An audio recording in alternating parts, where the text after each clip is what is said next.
Nice to have you people on. We're going to have 10 sessions together, and the topic, as it was presented to me, is Torah and Science. I see that there is a title. The title is The Adolescence of Science. Is that correct? That's the way it was billed. There's a reason for that. That was the title of a course given a long time ago in Eretz Yisrael by a Torah giant. So Elishav, I think, was very taken by that, so she borrowed the title. I've been thinking of this class in terms of Torah and Science. So I'm going to try in the course of our sessions together to cover, at least in broad outline, what that means, the relationship between Torah and Science. So in the absence of any questions or introductory comments, anybody have anything to say? I know that you are out there, but you look a little hidden to me because no cameras are on. So I respect that, and you can keep them off. But look at that, there's a real person there. It's nice to see you. So now that I know that you actually exist and I have some anchor, you're certainly free to turn your camera off, and I'll just keep blabbing, and you should be okay. Oh, that's so nice. Thank you very much.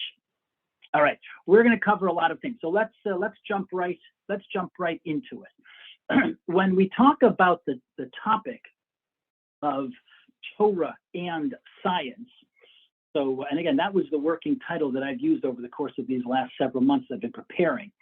So that can mean a number of things. It can mean any of a number of things, or it can mean all of them. It could mean Torah in the sense of religion in the broadest possible sense, or perhaps Torah and religion are not exactly the same, and we might at some point need to distinguish between those.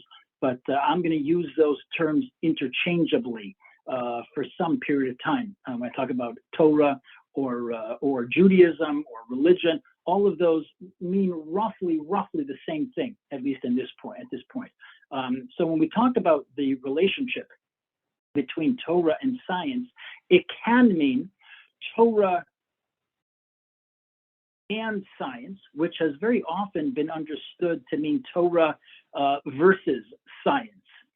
In this conception, that idea of Torah or religion against versus Science conjures up, it evokes all kinds of memories of over a long history of experience of the two of clashing, the two disciplines in conflict. Even though at the root of that conflict, so much of it has been shown to be, in essence, essentially not real at all. Still, the impression over the course of centuries, and certainly into the present day, the impression of antagonism between the two disciplines still lingers in our mind. The understanding of that kind of relationship between the two, that interaction of Torah, religion versus Science, is a more superficial one. As opposed to, what could it mean? It could mean Torah, religion, and Science, in which we celebrate the synergy of the two disciplines, the two of them working together, the love affair that exists between the two. There's certainly plenty of material for that. And certainly when I was talking before about religion and Science, I think even more so than religion in general, I think Torah especially loves the notion of science in its true form. And there is, like I said, a love affair. We're going to spend the bulk of our time talking about that. And the understanding of that kind of interaction between the two is actually a very profound one. So there's a third category, actually. In the third category, right, so we have three topics that we're going to consider over the course of our 10 sessions together. And they are Torah and Science, in that positive sense that I mentioned. And we'll see all kinds of statements in Chazal, in Psukim, that talk about, that celebrate the notion of science, of studying nature, and of employing the scientific method in understanding the world, in channeling its power, harnessing its power. There's plenty of that. We can talk about, as I mentioned, Torah versus Science, and either whether they actually or apparently seem to conflict one with the other. And then there's a third category, which I would call Torah versus non-science. And what I mean by that is that sometimes non-science masquerades as science. It pretends, it tries to enrobe itself in the mantle of science, to pretend to pass itself off as science. So when we talk about what non-science is, we'll have to understand the reasons why non-science would want to masquerade as science. So that's a topic in and of itself. Those are three important topics. We're going to address them in reverse order. That is the first that we're going to discuss. The first topic is Torah versus non-science. Then we're going to go to Torah versus science, versus real science. And then we're going to conclude with Torah and science. That's going to take up the bulk of the course. Most of the sessions, I imagine 6 or 7 will be on that topic. And just there'll be a little bit of those other ones. But the first for tonight, what we're going to talk about is Torah versus non-science. What that means just technically is that there are not going to be a lot of chazals tonight. I certainly mind a tremendous number of chazals from all over the Torah literature. And some of them are really powerful ones. They're great ones. They're fascinating. Some you might have seen already. A number of them I bet you haven't seen. So I'm excited to share those with you. But tonight, what we're talking about is going to be a little bit light on the chazals. Don't extrapolate from tonight's session and conclude and say, oh, that's how things are going to be. A lot of talking in the air without looking at sources.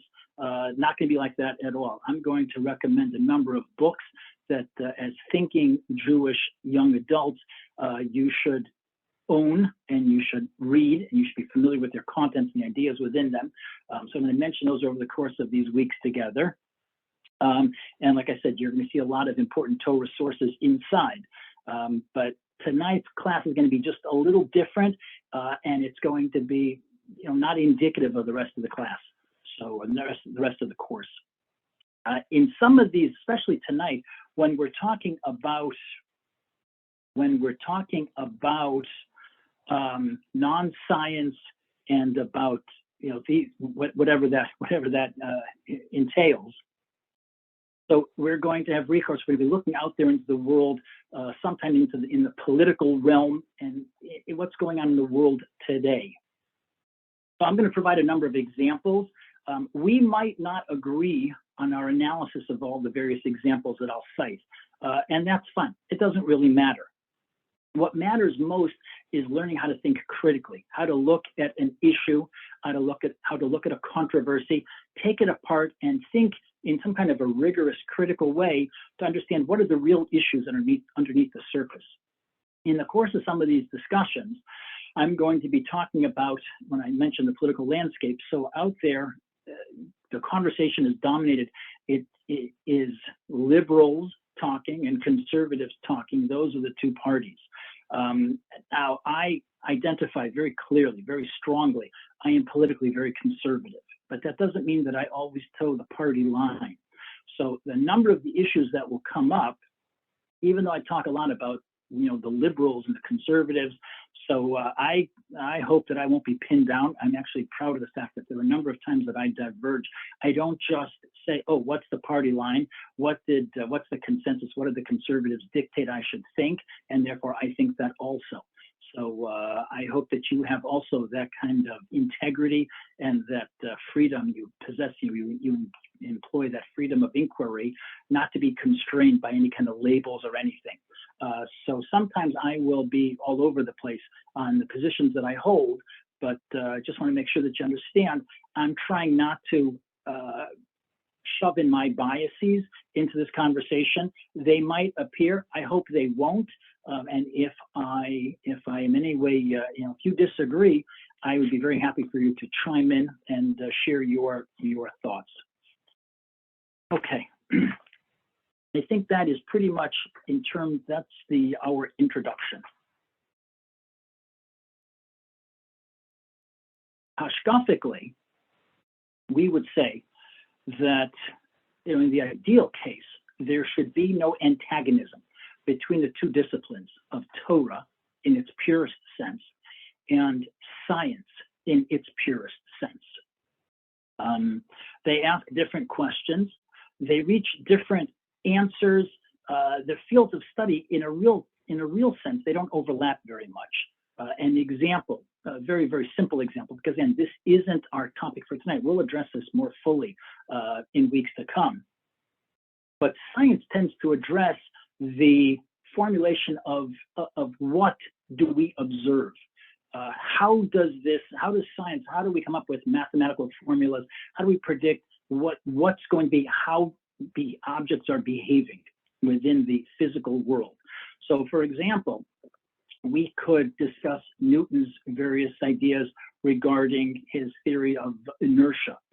So Newton said that an object in motion will remain in motion unless it's acted upon by some outside force. If something from without interferes with it and it changes its course, it causes it to come to a halt. But in the absence of any of those externally implied forces, an object in motion will continue to be in motion. If something is stationary, it will remain in that stationary state unless something acts upon it to change that. So those are the kinds of what that we discuss in science. Newton was content to address that kind of a question and to describe reality as he observed it. Religion doesn't deal with that as much as to say why. Like, why would HaKadosh Baruch Hu create a world that is governed by this theory of inertia? Like, why? What's the point? What lesson do we derive from it? How are we able to use it in some kind of meaningful way in the service of Hashem? So to talk about what or how as opposed to why, so those are very different fields of study. And in the ideal sense, nothing should overlap. Everything should just work fine, and each discipline knows its appropriate place. It's constrained to operate within its set of rules, and that makes perfect sense. Problems arise, however, when practitioners, perhaps on either side, overstep the bounds of their defined field of study. When they begin to extrapolate and draw conclusions that are beyond the ability of their discipline to know or for them to propose.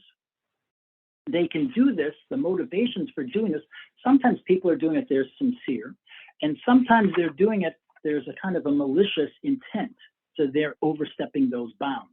That really, I think, more than anything, is what we're going to talk about tonight, the sincere attempt to use science and then to inadvertently bumble over beyond one's bounds, one's field of expertise, and then trample into the world of Torah. That's in weeks to come. But tonight what we're going to talk about is people who use science and they overstep the bounds and they have malicious intent. We'll define what that is in just a moment. But we're going to begin, and this is the subject proper, in other words, this particular presentation. What we're talking about is when non-science pretends to be science, which happens all the time.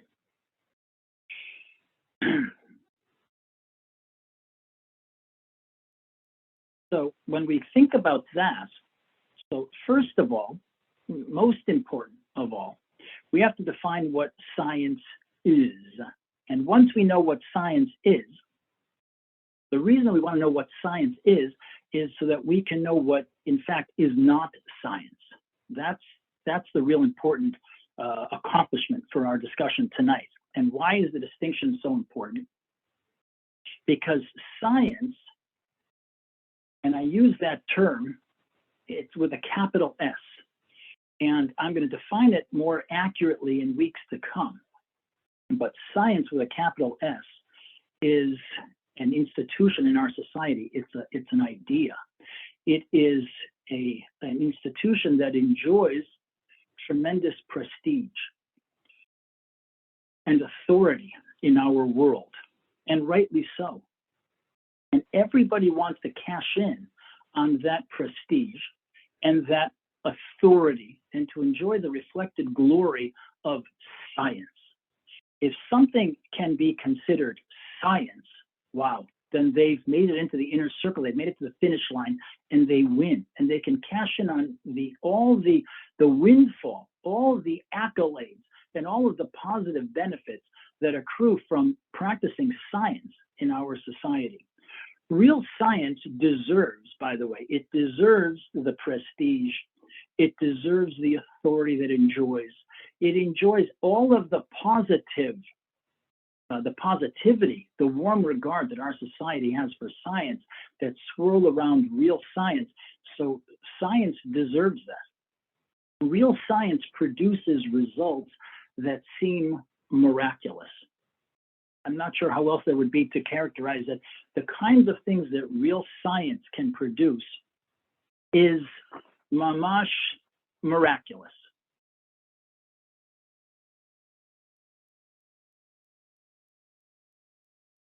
If you think about the kinds of products, the accomplishments that science has given us, so the cell phone is an example, it's a dramatic example of that.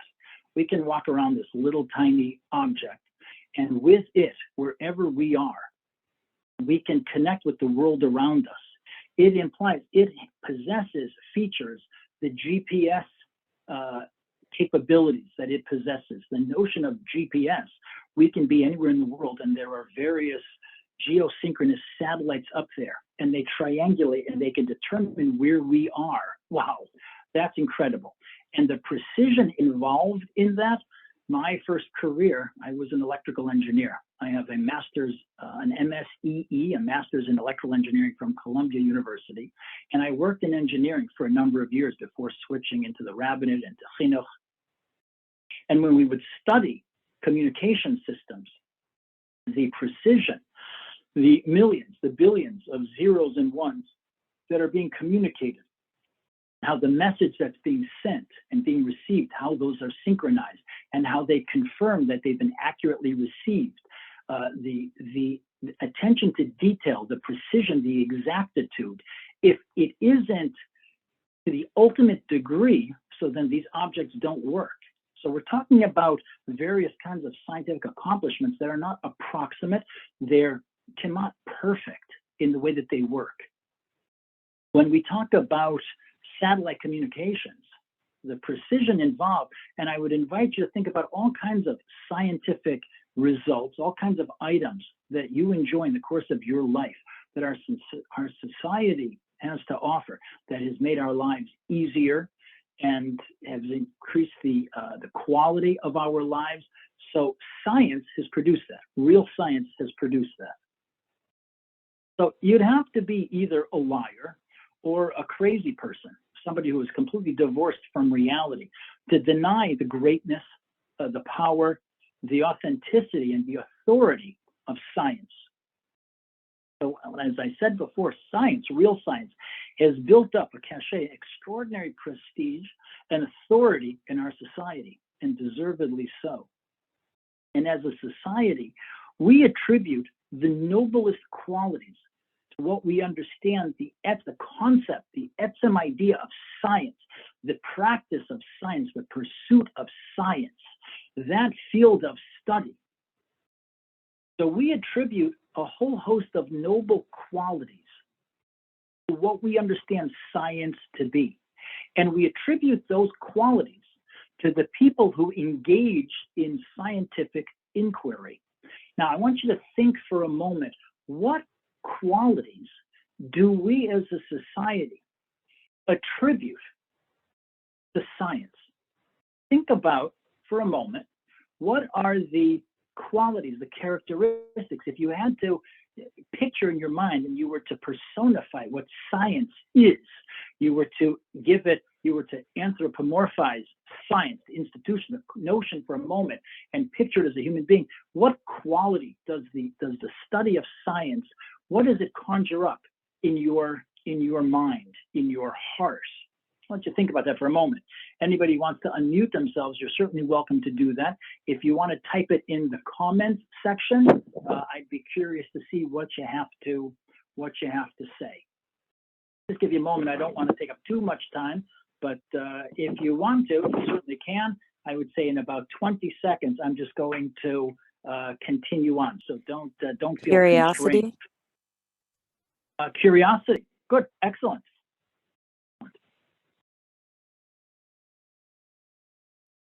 Research proven theories. Okay, so we have to try to boil that down. Thank you. Boil that down to a quality. I think that would be, well, the qualities. If I were to, let me just see. Okay. If I were to come up with the qualities that I thought of, and I was attracted to the sciences. My father, Olav Sholem, was an electrical engineer himself. He worked in industry for a number of years. He held many patents. He created some incredible things. He was a brilliant mathematician and engineer. He was both theoretically minded and practically minded. He went to MIT and to Yale, to RPI. He created incredible things. He was also a university professor for many decades, and he taught engineering. And I had him when I was in the University of Hartford. He was my teacher for a number of courses, and he excited me. He inspired me to love the sciences.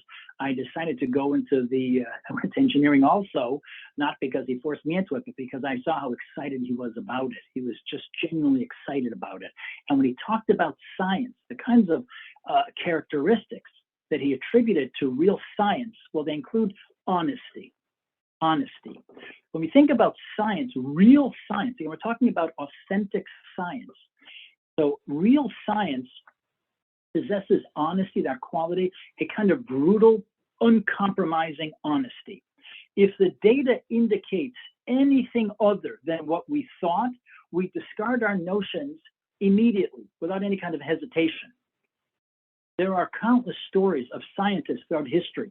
They had ideas, and that, as we'll talk about in weeks to come, in the scientific method. So the scientific method has anywhere from 3 to 5 steps, depending on how you break them down. But it begins with the observation to gather observable phenomena, to gather data, and then to come up with hypotheses that would explain those phenomena that we observe. Then, so we formulate hypotheses to explain, like, what's going on? Why, what's happening here? How is this happening? Then we predict.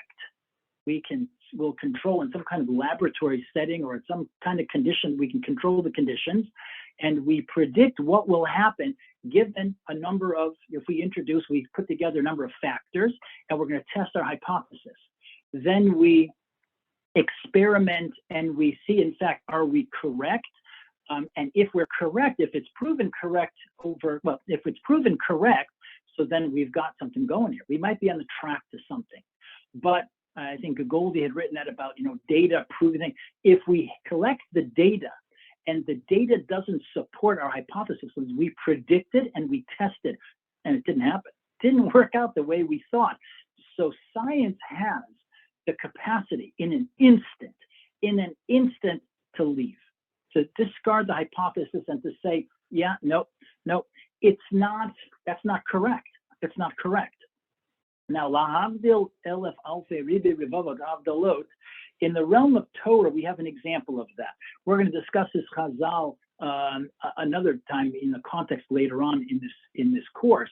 But the idea of real honesty and the ability to disconnect in an instant. So if you remember the Gemara, Rabbi Akiva had a teacher, Shimon Amsoni, and he had a theory. His hypothesis was that every time it says the word et in the Torah, so the et comes l'rabot something. It adds something, it includes something. Whatever the Torah is talking about, it's talking about that which is explicitly stated in the pasuk. It includes that, but also something more. So if the Torah tells us that we should honor our parents, and it uses the word the et appears in the pasuk a couple of times, so it means l'rabot that we're supposed to honor. Well, there are other people we're supposed to honor. So Shimon Amsoni did a great job. He went through all of the Eaton in the Torah, and he found, here's a reason for this, to include this, and he was going great guns, and it was working out great. Then he got to a pasuk. The pasuk says, "Et Hashem Elokechet," here you should fear Hashem, and the word "et" appears. And he said, "Et? Well, that doesn't make any sense." I had a hypothesis. I tested out against all of the data. Here's a data point that contradicts. And he discarded his hypothesis in an instant. And they said, well, why are you doing that? You could probably pound the pieces. You could force a fit and figure out some kind of a way to account for that. And he said, not at all. I don't have any interest in doing that. I am brutally, uncompromisingly honest. Now, again, this is in the realm of Torah. I'm borrowing from the realm of Torah, but I want you to understand that notion of a person's entire life work.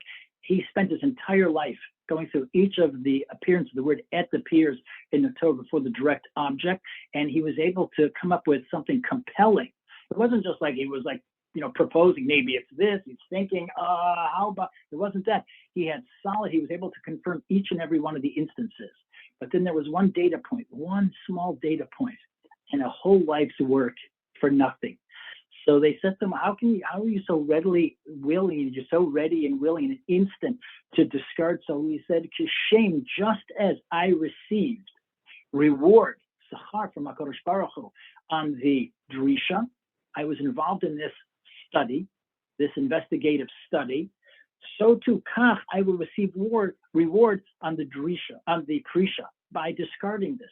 In other words, what we're talking about there, and again, it's in the realm of Torah, and Torah can produce people that nobody else can, but there are stories for all of that in the scientific realm in which there were great scientists, things didn't work out their way, and they had that same preparedness, that level of preparedness. They said, I spent all the time, at least now I know what's not the truth.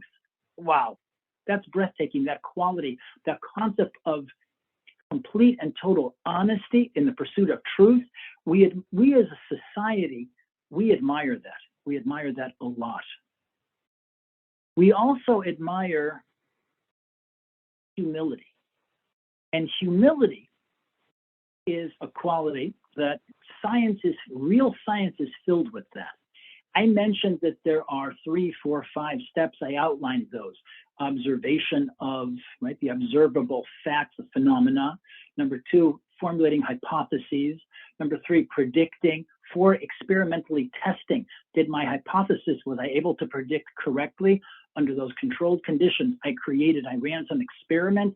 Did it work out? Did the result match what I predicted? If the answer is no, we discarded it. That's honesty. If the answer is yes, it's humility. Because step 5 is that hypothesis at best is a theory. It never becomes a law. If something is unquestioned for centuries, and it always accounts, so there are some people who say, well, maybe we could talk about a law of gravity. Maybe we could do that because gravity is gravity. The real purists, though, the real scientists, you know what they say? They say, no, it's the theory of gravity. Because in the last century, the implications of Einstein's theory of relativity and quantum mechanics and like the new physics, so it had profound implications on the way we understand gravity. And we've had to tweak that. I took courses in graduate school on the topic, and gravity is not as simple as we thought it was over the centuries. On the surface, in the macroscopic sense, it does work as we understood it, but beneath the surface, there are all kinds of nuances and subtleties and other forces at play. So the purists will insist that it's the theory of gravitation. That's profound humility. It's never a law. What that means is that when we talk about theories are defined always in the negative. It means we haven't disproven it yet. But the theory itself is provisional. It's tentative. And in an instant, it's subject to revision or to discarding it. We'll just toss it right out. That's humility. And science, real science, possesses humility. Science also possesses power. Science is powerful.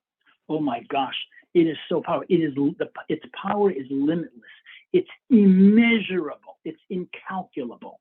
You consider the accomplishments, the atomic bomb, the ability to harness nature, to unlock its secrets, and to wrest from it. That kind of power is really kind of breathtaking.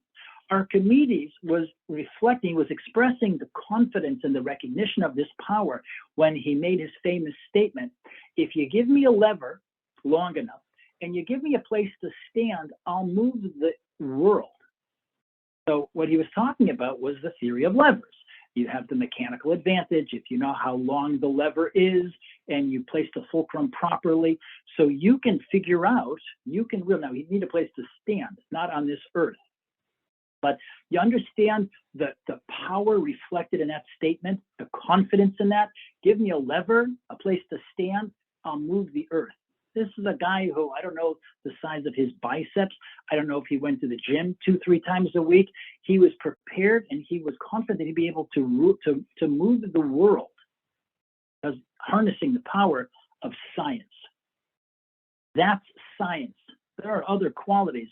The qualities that we attribute to scientists, well, it would be honesty. Scientists, in the sense that we understand and that society celebrates. The scientist that my dad, Olav Shalom, that he aspired to be, he went to MIT and they had courses there about great scientists in history. In world history, they studied their lives, the work that they did, the conditions under which they created them. It was a very positive, celebratory course, and it painted them in the best possible light. The qualities that we attribute to scientists, well, that honesty, they are brutal and uncompromising in their pursuit of the truth, willing at any moment to retract and to reject theories without a second thought that don't fit their data. I mentioned before, they're humble, their humility, unbelievable. Their patience and their persistence. You hear stories about people in the lab night after night, living lives of isolation and privation, sacrificing everything in pursuit of the truth. They're prepared to sacrifice, to expose themselves to danger, to do anything to arrive at the truth. We admire that. The Baalei Musar celebrate these kind of qualities, these kind of midot. So patience, persistence, curiosity, Ariella said before, I believe. Curiosity is a wonderful, wonderful quality in a person. Great intellect. People will say things, they'll say something like, well, it's not rocket science. I've rarely heard someone say, well, it's not and invoke some kind of thing which is non-scientific. Not to say that non-scientific stuff isn't important and isn't great, but the cliche, the convention, the impression in our collective societal consciousness is science. Wow, those guys are so smart. They possess both rigorous analytical ability and great creativity. Their minds are at the top, developed beyond. I mentioned the quality of self-sacrifice, and for all of that, also altruism. These are people who are working so hard to benefit humankind. They find their results, they come up with their ideas, they produce things, and then they quickly flip them and they use them to produce items that enhance the quality of our lives, that save lives, that add to life expectancy, to make our lives easier. All of these things are the result of their scientific inquiry. So we attribute tremendous altruism, real benevolent altruism to scientists. I mentioned before the confidence and the fearlessness. There are great truths that are embedded within the fabric of creation, and I, the scientist says, I will be able to discover them. It's not too hard. I can do it. I can do it. It would be hard, if you think about this honestly, it would be hard to imagine a nobler pursuit than science, or a nobler practitioner than the scientist. And in the classic sense, what I just described, we've already set ourselves up to talk about science in its noblest sense in weeks to come, and the way the Torah relates to science. So all the things that I just shared with you, describing the qualities that characterize science and scientists, file those away. Hold on to them. Don't throw them out. That is the way science is supposed to be. That's the way scientists are supposed to be. because in a sense, at its best, scientific inquiry is almost, it's just about a religious pursuit. And that was the sense, by the way, in which Isaac Newton was pursuing his scientific inquiries. He had notebooks in which he was scribbling details about the third and final Beit HaMikdash.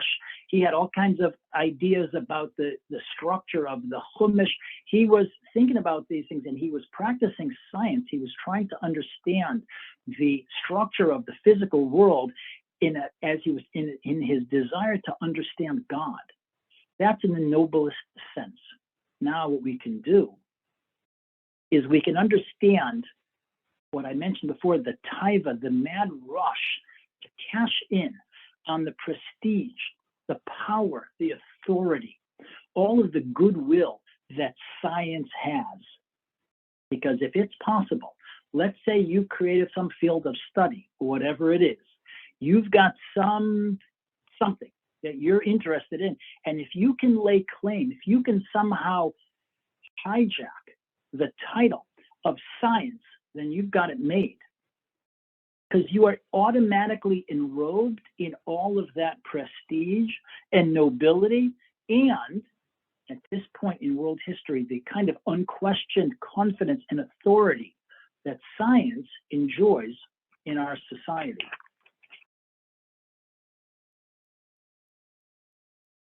So this is the point. I know all of you to some degree or other through Elisheva or directly. We've interacted at different times, and I know the purity of your neshamas.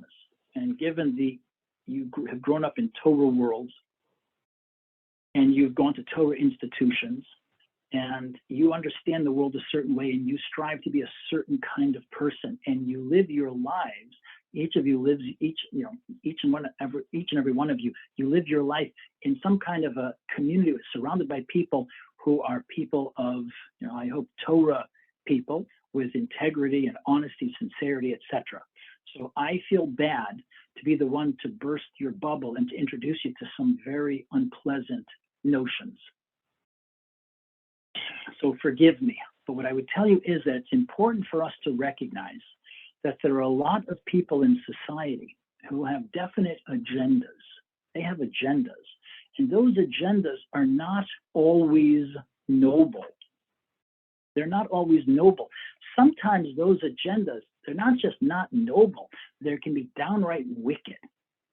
They can have agendas for themselves, and they can have agendas for all of society. Now, we must not be so naive as to deny those agendas.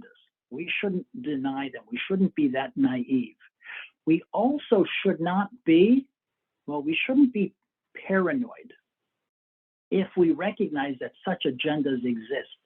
If we understand that there are people walking around in the world and they're trying to convince us and everyone in society, they're trying to convince us of ideas that aren't all that healthy or aren't all that accurate.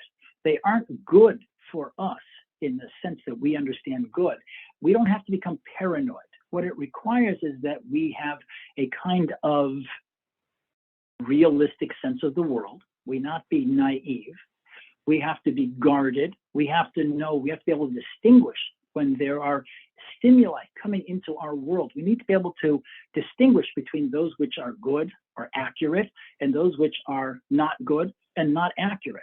We need to be able to understand when we interact with people, we need a certain kind of wisdom. The Gemara counsels us, kabdehu v'chashdehu.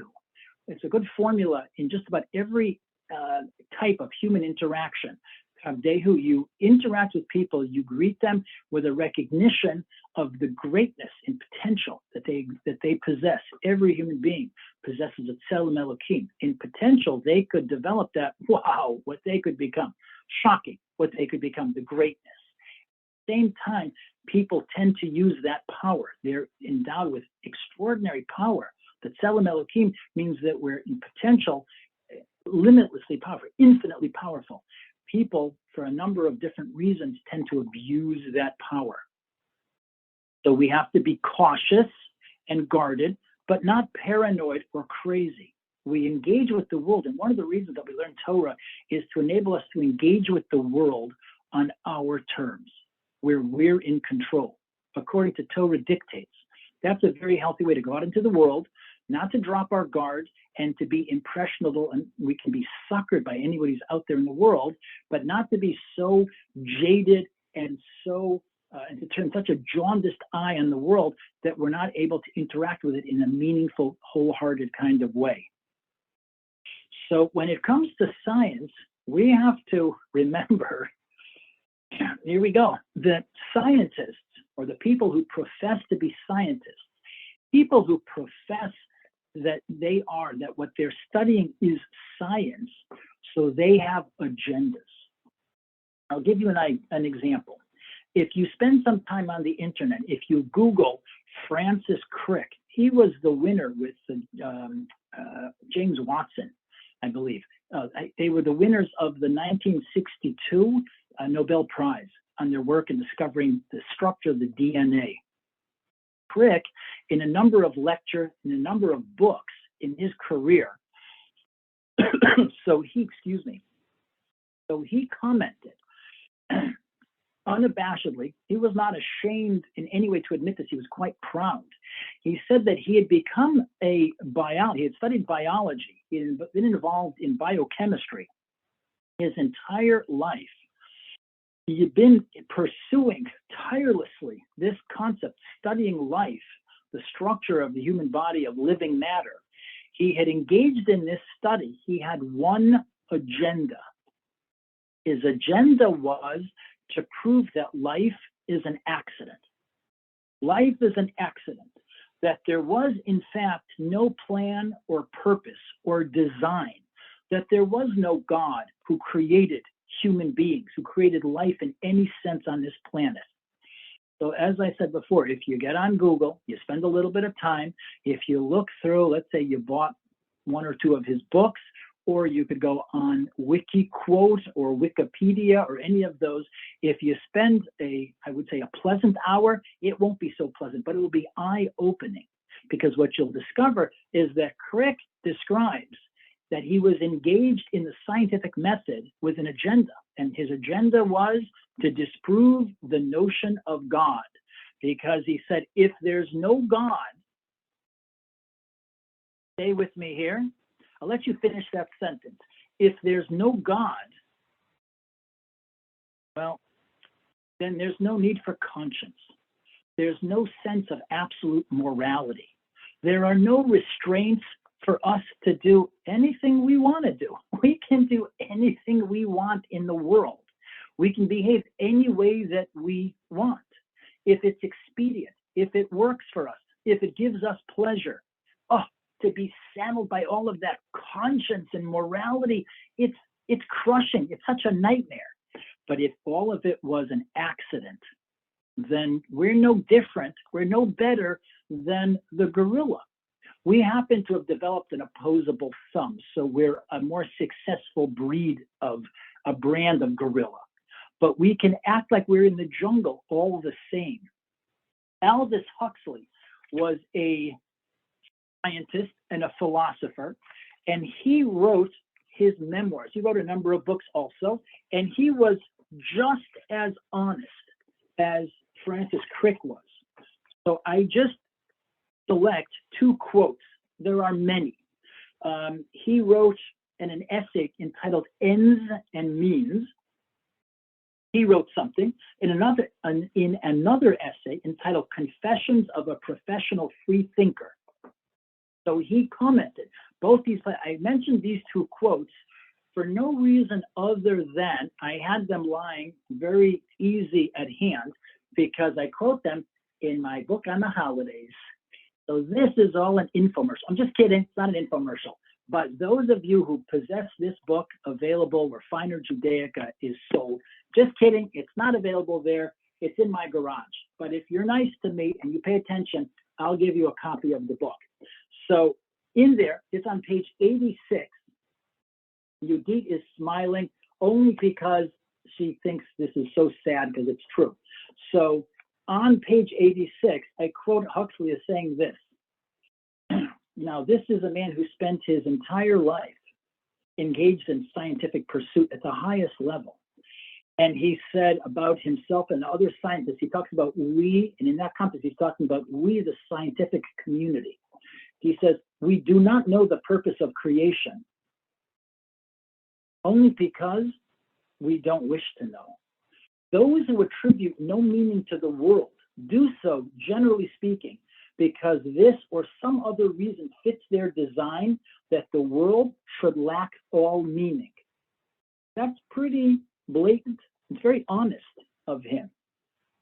In the other essay that I mentioned, Confessions of a Professional Free Thinker, so Huxley commented this way.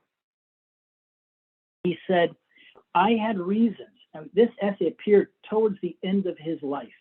And Huxley noted, he said, I had reasons not to want the world to have meaning.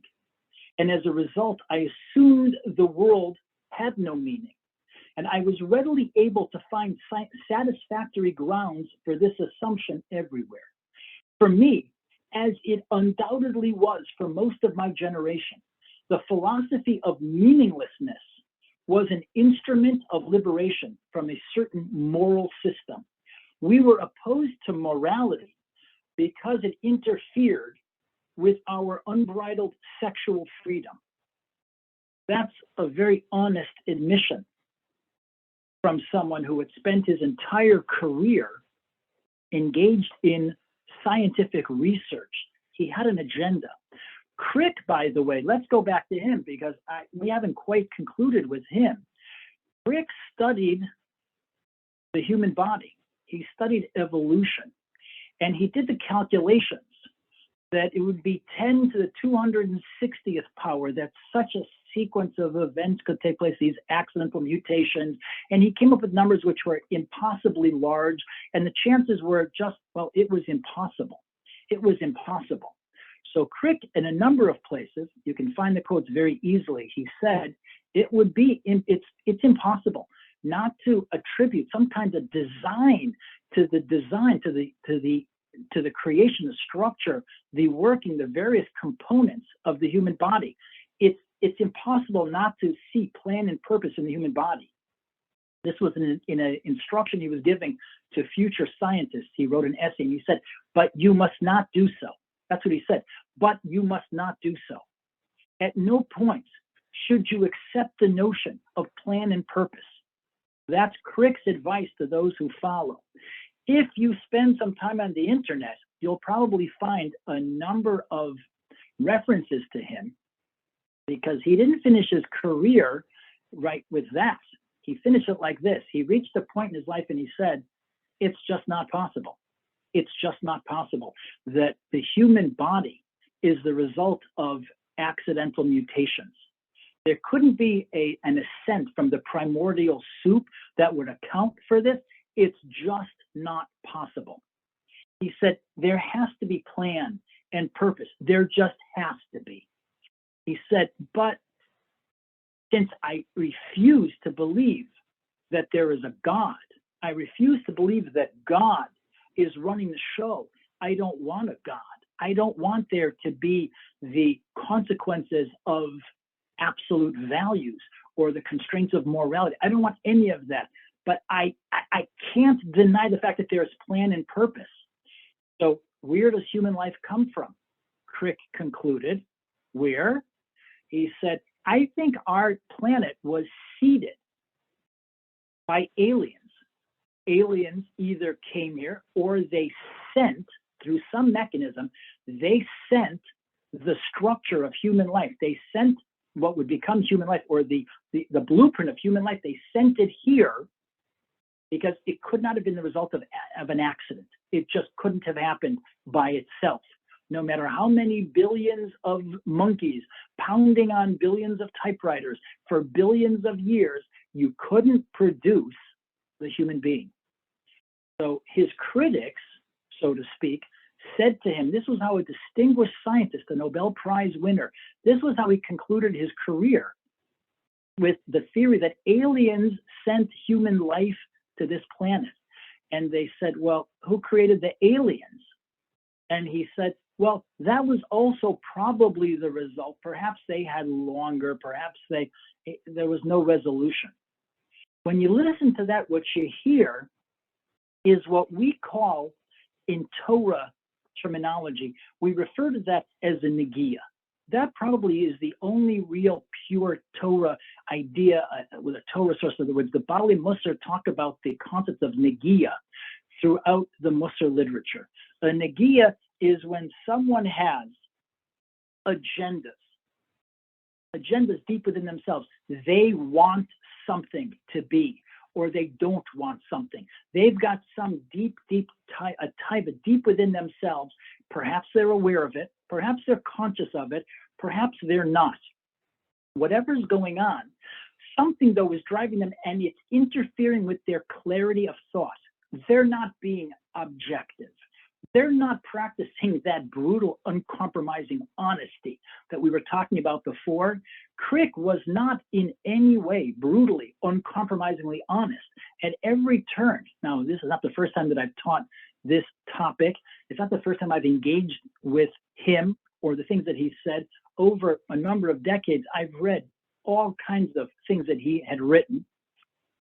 And at every turn, what you see is that, and again, as I mentioned before, he was open about it himself in saying, I spent my whole career. There's a famous lecture that he gave in Oxford, I believe, in the late 60s. You can see it referenced in one of the Torah books that I'm using, and I'll tell you about in weeks to come.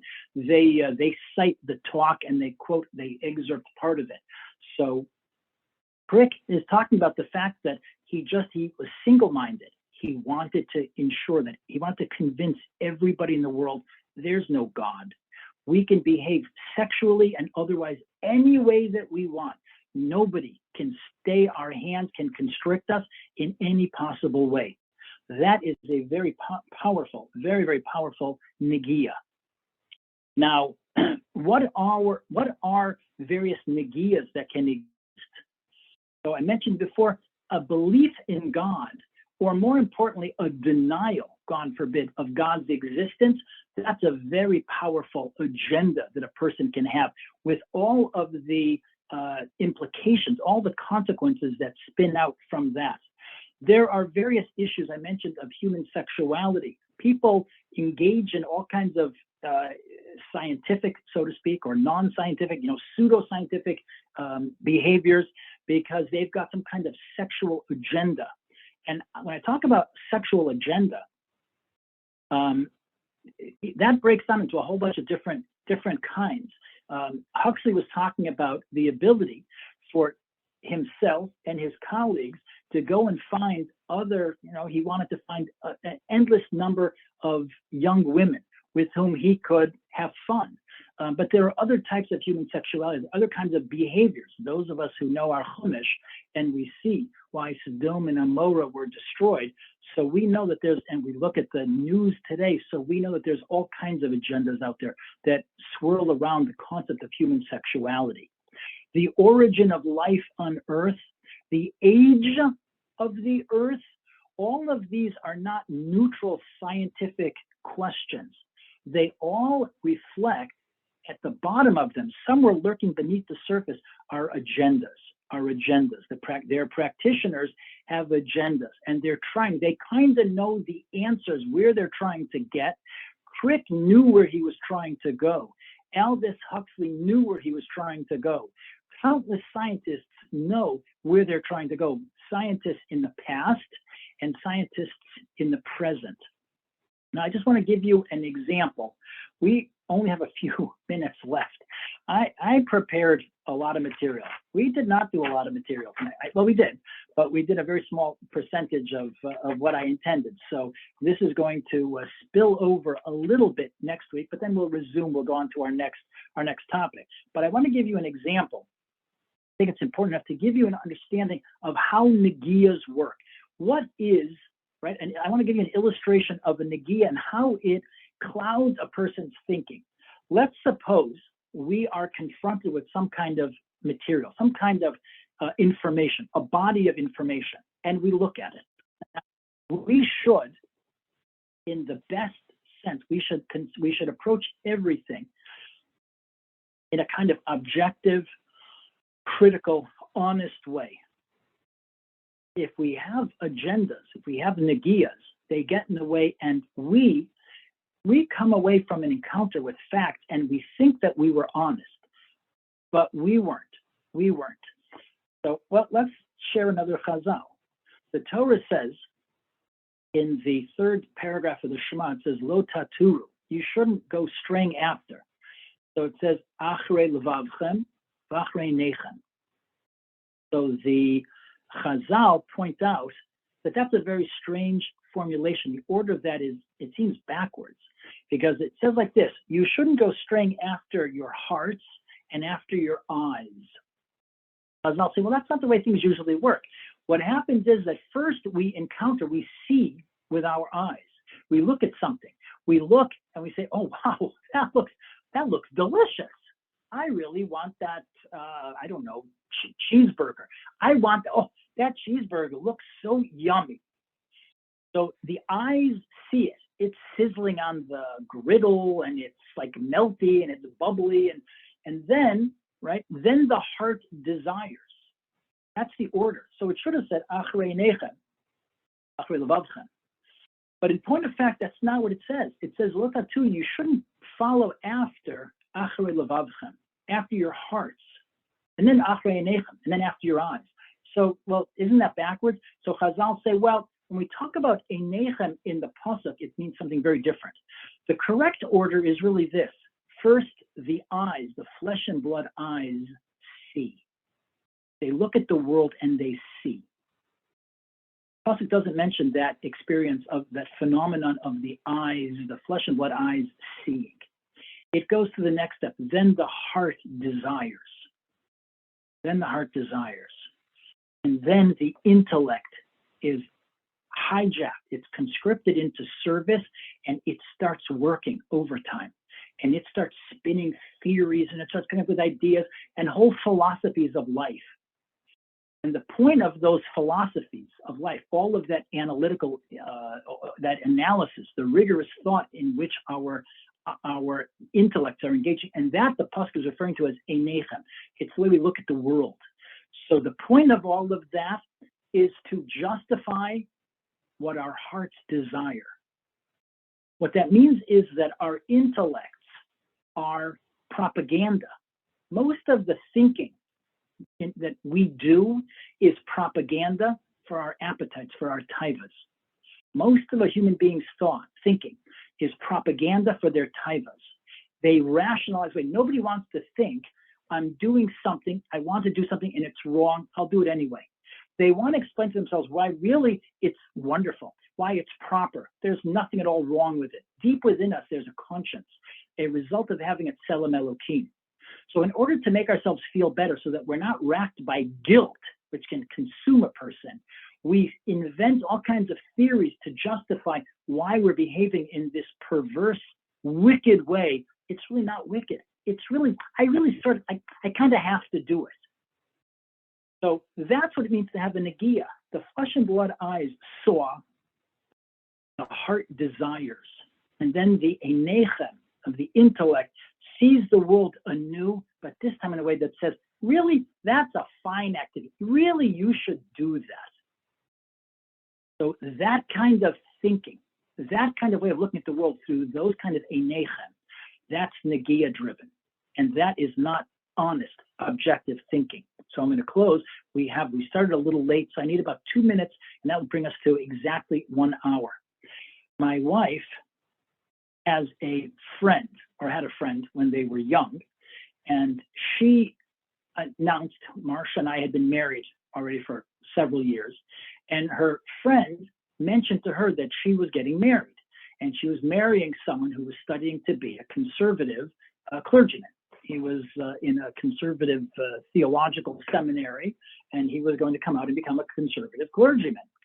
So, okay, so that was their conversation, and then they had some other conversations, and then at some point, some days later, my wife mentioned to her friend, and she said, you know, there's an institution of tarat hamishpacha, of going to the mikveh before wedding, and then every month after marriage, she said it's a pillar of our religion. She says it's one of the biggies, one of the main institutions, the pillars that defines us, that enables us to live true Jewish lives. She says is this institution of the mikvah, Torah Mishpacha. So she said to her friend, I hope you'll consider it. It's really, really important. So her friend said to her, oh, well, my husband-to-be, in his courses, they have an overview of that institution of mikvah, and he's studying it right now. And he studied it. And they presented various theories that it might be that in ancient times it was the way that the Torah sages incorporated ideas of hygiene into our religion. In other words, no divine origin to these things. It was, they knew something about hygiene. So she said he's been studying these ideas of mikvah as it's been presented historically. She said, and he studied it. And you know what he came up with? Now, I'm going to pause for a moment, even though we are now at exactly an hour, but I'm just pause for a few seconds. I want you to guess what his conclusion was. Well, let me just lay the groundwork. He was sitting in a course, and they were presenting the material about mikvah, the ideas of mikvah, all of the halachic structure of mikvah. They were presenting it as you can choose whether you want to observe it or not. It's up to you. So he was sitting there and he was thinking, if I recognize this to be divine in origin and it's authoritative and I have to do it, so then for the next 30 years or so of my marriage, fully half of my life, my wife and I are going to be constrained in our ability to express ourselves, to engage, to indulge in whatever sexual desire that we have. Forgive me for my frank language. It's important to discuss this, and we are remaining modest. But he said to himself, I will have to forego satisfying my taiva for fully half of my life for the next 3 decades. Or, if it's really not divine in origin, and if it's the result of hygienic practices that ancient doctors incorporated and they gave it religious authority, so then I can say, today we have indoor plumbing and showers and cleanliness, and it's not necessary, and I can engage, I can indulge every desire that I have, and no one can tell me no ever. That's the setup. Those are the ideas that are bouncing around beneath the level of conscious thought in his mind, in his heart, in his soul. So my wife's friend said to her, oh, he studied that in his course, and he decided, what did he decide out there in internet land? He decided, she continued, that it's not necessary today. We have indoor plumbing. We take showers. We have baths. It's not necessary. Now, I want you, as we end right now, and we will conclude this idea of Torah against non-science. Next week, we're going to take the two and we're going to throw them against each other. We had to lay the groundwork this week to talk about what non-science, like the ingredients that go into making non-science, the most important of which is agendas and hijacking the prestige of legitimate science for nefarious purposes. So we conclude with that she said, he studied it. Do you think that he was being objectively honest, with real honesty, humility, with integrity? Was it a level playing field? Either side could have come out. He could have reached the conclusion in either direction. What I would tell you is powerful, powerful agendas at play deep within him. He knew where he wanted to go. His eyes, his flesh and blood eyes, saw a world, and he saw the potential for taiva. His levavchem wanted what it wanted. And then he spun out, he spun out theories to confirm and to justify his behavior in exactly the direction that he wanted. The conclusion was never in doubt. We're going to conclude with this. This is the end of part 1. We'll conclude, there'll be a part 2 next week, and that will effectively encompass our discussion of Torah against non-science. Stick with us. In weeks to come, we're going to be going to Torah and science, Torah versus legitimate science. We got a lot of things to cover. I'll be sending out some source sheets for next week, God willing, a list of some books you might consider reading. Thank you so much for attending. Have a wonderful week. Stay safe and healthy. All the best.